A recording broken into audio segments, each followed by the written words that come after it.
¿no? ¿Quieres ir al cielo? Sí. ¿Sabes que eres pecador? Sí. Cristo murió por ti. Bueno, está bien. ¿Tú quieres recibir a Cristo? Sí. Entonces repite esta oración después de mí. Ahora, hay muchas personas que practican que su evangelismo es exactamente como he explicado en este momento. Y otros, quizás con un poco más de profundidad, pero sin embargo siempre terminan con repite esta oración. Bueno, este texto no está enseñando que debemos guiar a una persona en una oración para que sea salvo. La idea aquí es lo siguiente. Él está diciendo lo mismo que Jesús dice en Mateo 7 y que Santiago dice en su carta, que si nosotros de verdad creemos en el Señor Jesucristo, somos salvos. Pero la evidencia de que de verdad creemos es que vamos a confesar a Jesús como el Señor. Tienes que ver esto en el contexto del Imperio Romano y el contexto de la persecución. Vamos a decir que todos nosotros somos carpinteros trabajando en la ciudad de Roma y somos una parte de una iglesia. Y nosotros estamos ahí tomando almuerzo. Y de repente escuchamos algo así. Pum, pum, pum. Y miramos y ya viene un grupo de soldados romanos. Están llevando un altar. Y en el altar hay un pequeño fuego y una taza de incienso. Entonces nosotros sabemos lo que va a pasar. Tenemos que pararnos y tenemos que decir, César es el Señor. Entonces los otros carpinteros se levantan y ellos van y simplemente hacen lo que deben hacer. Dan culto al emperador. Ellos toman el incienso así, dicen César es el Señor, está bien. Pero uno de los hombres que está en nuestra iglesia, él se acerca al altar temblando, los soldados comienzan a hablarle mal, entonces él toma un poco de incienso y dice, César es el Señor, y se va. Pero otro hermano se separa y está ahí, y él dice, no, Jesús es el Señor, y lo matan. Y el próximo hermano viene, dice lo mismo, y lo matan. Entonces el contexto es, si somos creyentes verdaderos, vamos a confesar que Jesús es el Señor, aunque nos cueste la vida. Y mira cómo hemos pervertido este texto. Si tú repites esta oración después de mí. Ahora, ¿cómo puede una persona saber que es salva?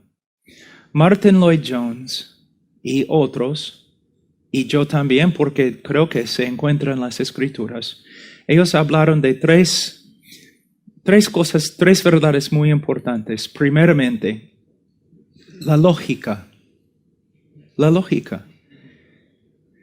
La Biblia dice, Juan 3:16, que dice, el que cree no se pierda, mas tenga vida eterna. Una persona con su mente, escudriñando, ¿no? Su mente, él dice, de verdad yo creo.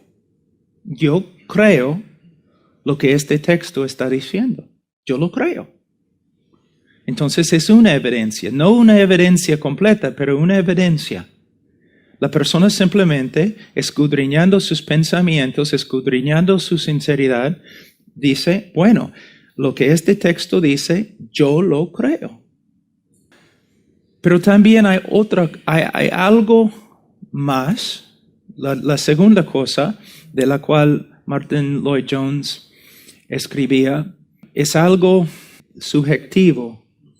La salvación es más que simplemente nosotros, nuestros pensamientos.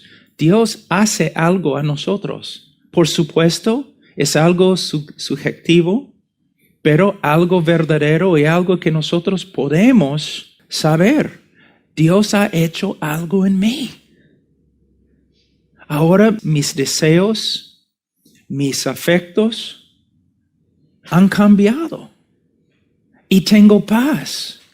Y mi conciencia está limpia por causa de la sangre de Cristo. Es cuando una persona, creo que la mayoría de ustedes ha visto eso, una persona que se ha convertido en la iglesia, se levanta y dice, wow, de verdad, yo sé que soy salvo, yo lo veo, yo veo ahora lo que me estás diciendo. Es algo que de verdad les sucede. Les voy a dar un ejemplo.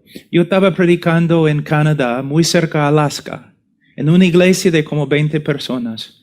Y había más osos grizzlies en el pueblo que hombres. No, de verdad. Y entonces yo subí a predicar en esa iglesia muy pequeña. El momento que abrí mi boca, las puertas se abrieron atrás y un hombre entró. Un hombre de como 65 años, pero un monstruo, una montaña. El hombre era tan grande y triste. Y pasó adelante y se sentó en la primera banca. Y estaba mirándome así, con una tristeza. Entonces empecé a predicar el evangelio. Prediqué el evangelio como 1 hora. Bajé del púlpito y fui a él directamente y yo le pregunté, Señor, ¿qué le pasa? Usted es el hombre más triste que he visto en mi vida. Él sacó un rayo X y me lo dio y dijo, vengo del médico. Él me dijo que tengo 3 semanas que voy a morir. Yo he vivido toda mi vida en el bosque, en un rancho. Nunca he ido a una iglesia, nunca he leído una Biblia. Una vez alguien me contó algo acerca de un hombre que se llama Jesús. Hay solamente 2 cosas que sé. Yo sé que voy a morir y yo sé que hay un Dios. Ayúdame. Nunca en mi vida he tenido miedo, pero tengo miedo. Ayúdame. Entonces yo le dije, Señor, ¿entendiste el mensaje? ¿Sabes lo que dijo? Claro que sí. Yo entendí. La mayoría de los evangelistas, ¿qué habrían hecho? ¿Entendiste? Entonces, ¿quieres repetir esta oración conmigo para recibir a Cristo? Pero él dijo, yo entendí. ¿Pero es todo? Un niño podría haber entendido lo que dijiste. ¿Pero es todo? Y yo le dije, no. Vamos a hablar de arrepentimiento. Vamos a usar las Escrituras para ver si el Señor ha obrado una obra de arrepentimiento en ti. Vamos a usar las Escrituras para ver si en este momento estás creyendo. Entonces empezamos a pasar por las Escrituras y era muy, muy obvio que aunque el Señor entendió el mensaje, que no era nada más. Entonces yo le dije, Señor, aquí es lo que vamos a hacer. Yo tengo que salir mañana y regresar a mi país. Aquí es lo que vamos a hacer. Yo voy a cancelar mi boleto. Y yo voy a estar contigo hasta que te conviertas o hasta que mueras y vayas al infierno. Él dijo, está bien. Entonces, esa noche empezamos a pasar por promesa tras promesa, tras promesa, tras promesa, tras promesa. Antiguo Testamento, Nuevo Testamento. Leyendo las Escrituras juntos, orando juntos, leyendo las Escrituras. Y después de como 1 hora y media, 2 horas, yo le dije, Señor, vamos a leer Juan 3:16. Y él dijo, pero ya hemos leído este texto varias veces. Bueno, vamos a leerlo de nuevo. Nunca voy a olvidarme. Él tenía la Biblia así, en sus rodillas, así. Sus manos eran más grandes que las mías. Y tenía sus manos así. Y él dijo, ya, está bien, voy a leer. Él dijo, porque de tal manera amó Dios al mundo, que ha dado a su Hijo unigénito para que todo aquel... Y sus manos empezaron a temblar así. Y él me miró y me dijo, yo tengo vida eterna. Yo tengo vida eterna. Mis pecados ya no hay. Dios me ha perdonado. El Hijo murió por mí. Yo tengo vida eterna. Y yo le dije, Señor, ¿cómo sabes? Y él me dijo, ¿nunca has leído este texto?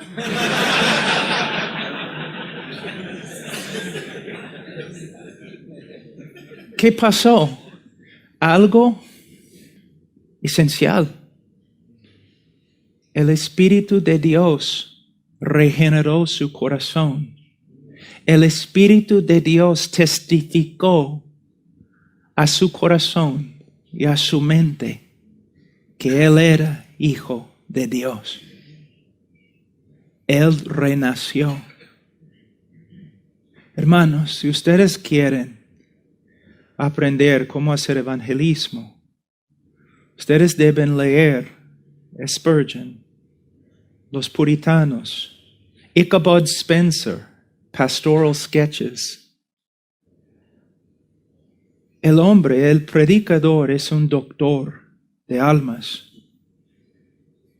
Él tiene una idea, porque ha estudiado la Biblia, cómo el Espíritu Santo obra en el corazón de una persona. Entonces, el hombre simplemente puede leer el texto y lógicamente examinándose a sí mismo, él se da cuenta, yo creo. Pero hay otro aspecto. Evidencia de la iluminación del Espíritu Santo.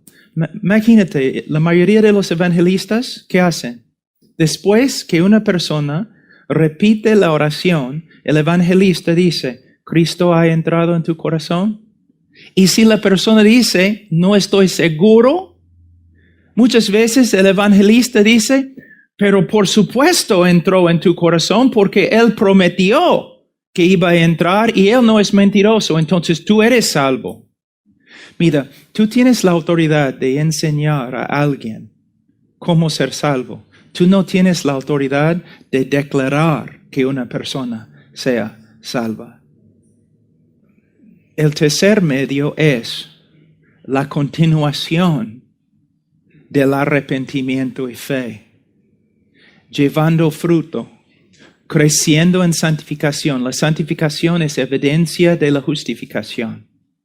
Pero esta santificación es muy importante entender porque predicando que el fruto es la evidencia de conversión, predicando esta verdad bíblica, tú puedes hacer daño también si no entiendes lo que estás diciendo. Mira, cuando yo quiero ir de la costa de California a las montañas, en mi carro no va así. Mi carro va así. Siempre está subiendo. Pero en un momento parece que mi carro está subiendo, en otro momento parece que mi carro está bajando, pero poco a poco está subiendo. La vida cristiana es así. Aún los mejores cristianos, todos nosotros tenemos luchas. Todos nosotros tenemos pecados contra los cuales tenemos que pelear. A veces la providencia de Dios y en su amor Él tiene que disciplinarnos. Entonces, podemos ver tres cosas que la persona ha examinado, se ha examinado su intelecto, su mente, su razonamiento, y se da cuenta, yo creo. También un testimonio del Espíritu Santo, también fruto que continúa. Y con el fruto, la providencia de Dios, no solamente en instruir y santificar, sino también disciplinar.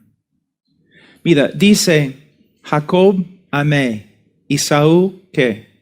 Aborrecí. Una vez te has preguntado, ¿cómo es que Dios amó a Jacob y aborreció a Esaú? Vamos a ver. Todas las promesas que Dios había hecho acerca de Esaú, Él cumplió. Él bendijo a Esaú, ¿no es cierto? Todo. Cuando Jacob se unió de nuevo con su hermano tenía tanta bendición del Señor que ni necesitaba el regalo que Jacob tenía para él. Entonces, ¿cómo es que Dios aborreció a Esaú y amó a Jacob. No tenemos ninguna evidencia de que Dios entró en la vida de Esaú para cambiarlo, disciplinarlo, purificarlo. Él simplemente permitió que Esaú hiciera lo que quería. Pero él disciplinaba a Jacob todos los días de su vida. Él no permitía que Jacob fuera Jacob. Entonces la disciplina, la providencia de Dios también es una de las evidencias. Los puritanos, los bautistas, presbiterianos, tempranos, aún los metodistas, estaban de acuerdo de que una persona, el momento que se convierte, puede tener seguridad de que es cristiano. Pero el cristiano también crece en su seguridad mientras ve más y más fruto y evidencias de la obra de Dios en su vida. Podemos ver eso también en las cartas de Pedro, que debemos añadir a nuestra fe. ¿Ves? Entonces uno también crece en su seguridad. Otra cosa que es muy importante para los pastores. En el día de hoy es muy común lo siguiente. Un joven supuestamente se convierte en la iglesia, tiene 12 años. Pero cuando tiene 16 años, él se rebela contra sus padres, se rebela contra la iglesia, no quiere saber nada de la iglesia ni nada. Y mayormente, ¿qué pasa? Su mamá, su pastor, su papá van a él y le dicen lo siguiente: mira, eres cristiano, debes portarte como un cristiano. Lo que ellos están diciendo no es bíblico. Ellos deben decir: tú has confesado a Cristo como tu Señor y Salvador.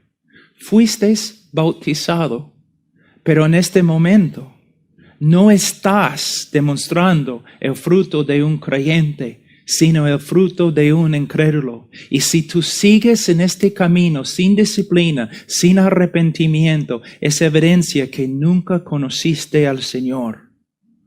Debes tener miedo, arrepiéntete, vuelve al Señor. ¿Ves la diferencia? La Biblia no enseña que una persona puede perder su salvación. La Biblia enseña que una persona que se aleja del Señor y sigue alejándose del Señor sin arrepentimiento, sin disciplina, aunque confesara a Cristo, no era cristiano. Y es una de las razones por las cuales una iglesia bíblica practica disciplina bíblica.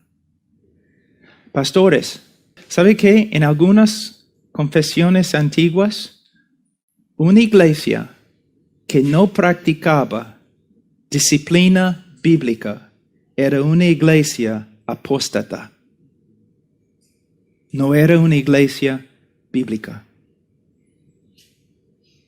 ¿Cuántas iglesias en los Estados Unidos practican la disciplina? ¿Y cuántas iglesias en los Estados Unidos están llenas de incrédulos? ¿Vieron por qué tenemos 6 preguntas nomás? Yo creo que el hermano Pablo entendió 6 predicaciones.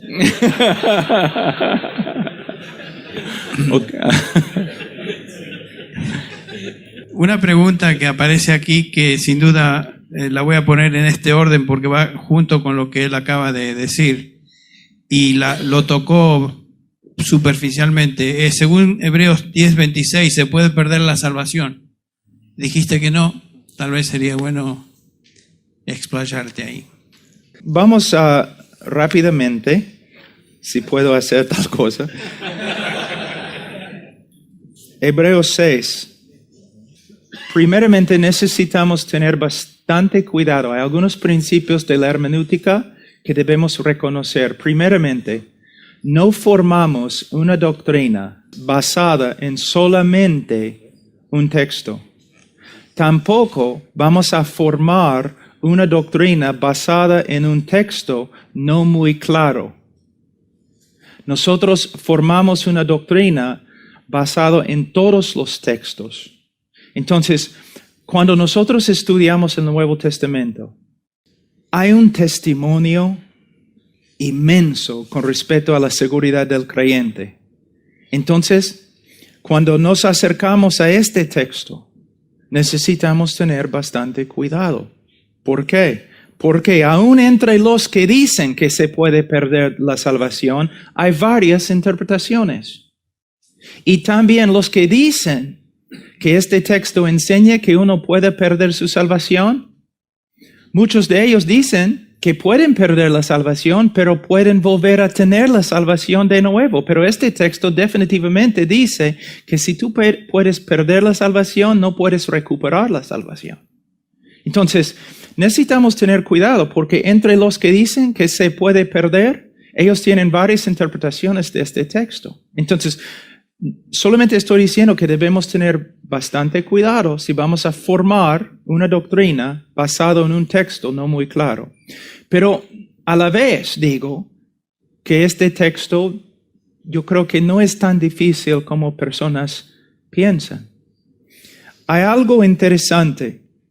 Primeramente, número 1, en el oeste nosotros tenemos una idea de cristianismo que se concentra en el individuo.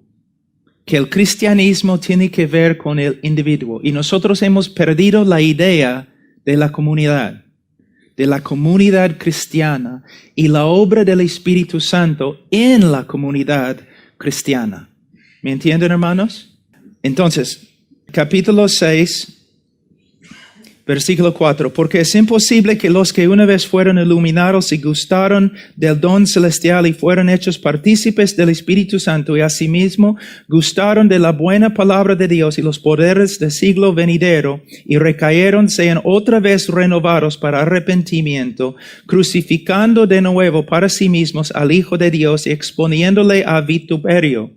Porque la tierra, y esta es la parte clave del texto, porque la tierra que bebe la lluvia, que muchas veces cae sobre ella y produce hierba provechosa a aquel por los cuales es labrada, recibe bendición de Dios. Pero la que produce espinos y abrojos es reprobada, está próxima a ser maldecida y su fin es el ser quemada. Ahora, Mateo 13, la parábola del sembrador, semilla sembrada, 4 diferentes tipos de tierra, ¿recuerdan? Los primeros 3 produjeron fruto, nada. Las primeras 3 recibieron la bendición de la palabra del sembrador. Ninguno de ellos, de las primeras 3 tierras, produjeron fruto. La cuarta, sí. Mira lo que está diciendo acá. Es lo mismo. 7. Porque la tierra que bebe la lluvia, que muchas veces cae sobre ella y produce hierba provechosa, aquel por los cuales es labrada, recibe bendición de Dios. Es la tierra buena que produce fruto.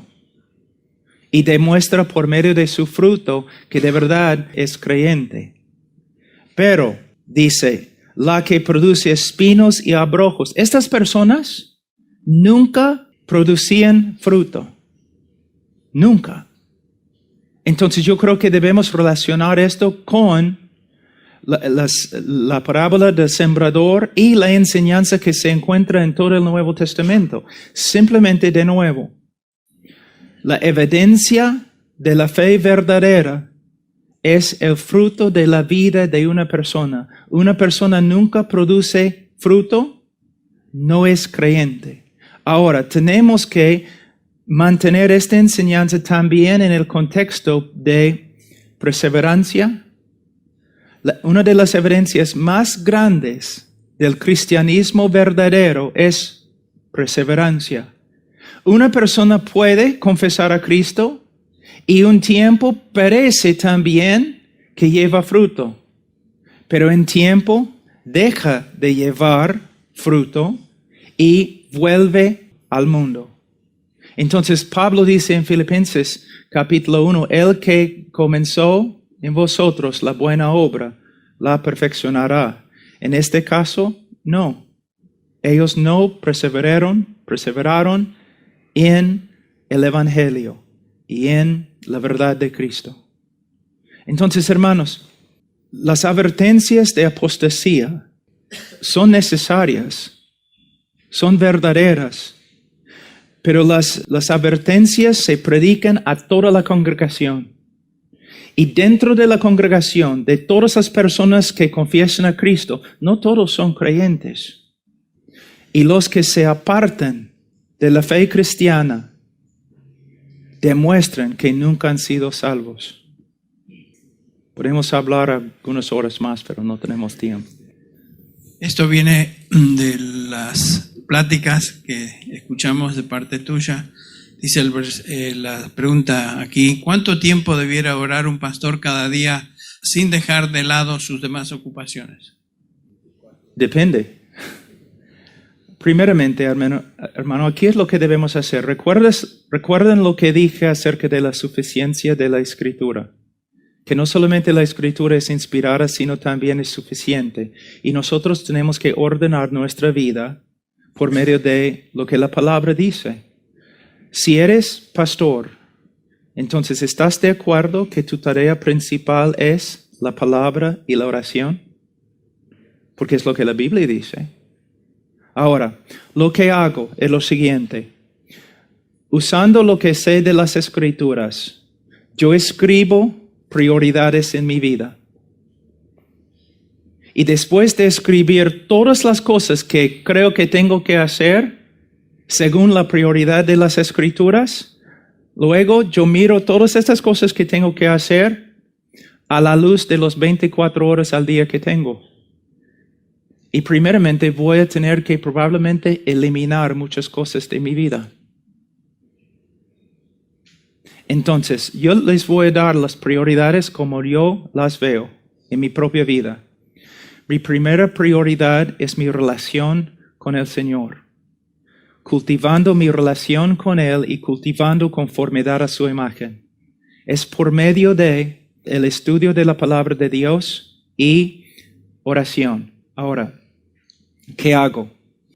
Mi meta es, cada día yo leo 5 capítulos en el Antiguo Testamento y 5 capítulos en el Nuevo Testamento. Yo trato de guardar esta meta.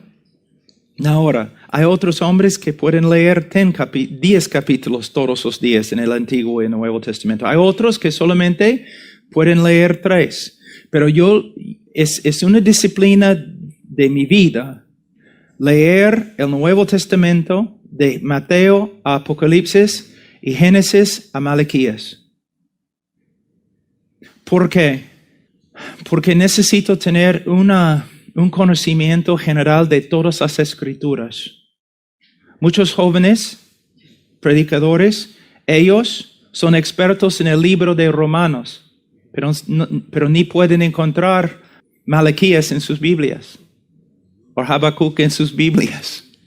Los puritanos y hombres como ellos, los reformadores, no tenían concordancias ni computadoras. Ellos tenían que tener un conocimiento de las Escrituras, de todas las Escrituras. Entonces yo leo.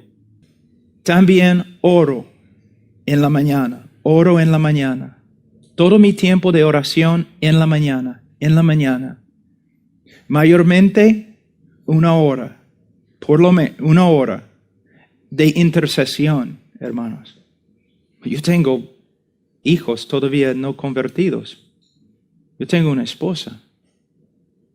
No soy pastor de una iglesia, pero mi iglesia es una prioridad aún más grande que mi misión, porque es la iglesia local, mis pastores, los diáconos, la misión. Entonces, mi prioridad es la palabra de Dios y oración. Ahora, después de mi relación con el Señor, es mi relación con mi esposa. Más que mi relación con mis hijos. Porque la Biblia nunca dice que soy una sola carne con mis hijos. Soy una sola carne con mi esposa. Y yo puedo amar a mis hijos más por medio de amar a su mamá encima de todos los demás. Entonces mi relación con ella y mis deberes a ella, lavando en el Evangelio, en la palabra de Dios, luego discipulando a mis hijos, porque si yo no ordeno bien mi familia, entonces estoy descalificado para ser pastor o obrero. Entonces mi esposa, después de mi esposa, mis hijos, después de mis hijos, mi ministerio. Y yo trabajo duro en el ministerio. ¿Cuál es mi ministerio? 2 cosas, predicación y administración. Entonces, tengo que estudiar la palabra, sermones, escribir libros. Es una cosa que el Señor quiere de mí, creo. Entonces, hago el ministerio. Y también, hermanos, yo tengo que descansar. Yo tengo que hacer ejercicios para mantener las horas que yo mantengo. Todo diseñado en mi vida para servir al Señor con todo lo que soy. Entonces, es más o menos las prioridades en mi vida. Trato de levantarme, por ejemplo, como acá, 4:30, 5 a veces, cuando ya no llego al hotel, ¿no? Oro, estudio las Escrituras. Yo tenía que predicar en una conferencia hoy día, ¿no? Muy importante, pero no era mi prioridad. Yo tenía que levantarme para estar con el Señor. No tenía nada que ver con esa conferencia, con Él. Y leer. Esta mañana solamente tengo 8 capítulos que tengo que leer cuando regreso al hotel, porque solamente leí 2 capítulos en Deuteronomio, 25 y 26. Son las prioridades. No tengo tiempo para televisión, hermanos. Relacionada tal vez con la anterior, otra persona dice, tengo mi trabajo secular, pero estoy muy involucrado en la iglesia. ¿Cómo puedo saber que he sido llamado al ministerio a tiempo completo? Yo no confío en tu capacidad de discernir la voluntad de Dios para tu vida, pero yo confío en el poder de Dios de revelar su voluntad a ti y dirigirte aun cuando no estás escuchando. Si el Señor te ha llamado al ministerio, tú vas a saberlo. Tú vas a saberlo. Pero hay algunas cosas que puedes hacer a la vez. 1, yo quisiera enseñar Romanos 12:2, todo el texto, pero muchas personas no están renovando sus mentes en la palabra de Dios diariamente. Pero cuando necesitan discernir la voluntad de Dios, entonces ellos se acercan a la Biblia como si fuera un libro mágico.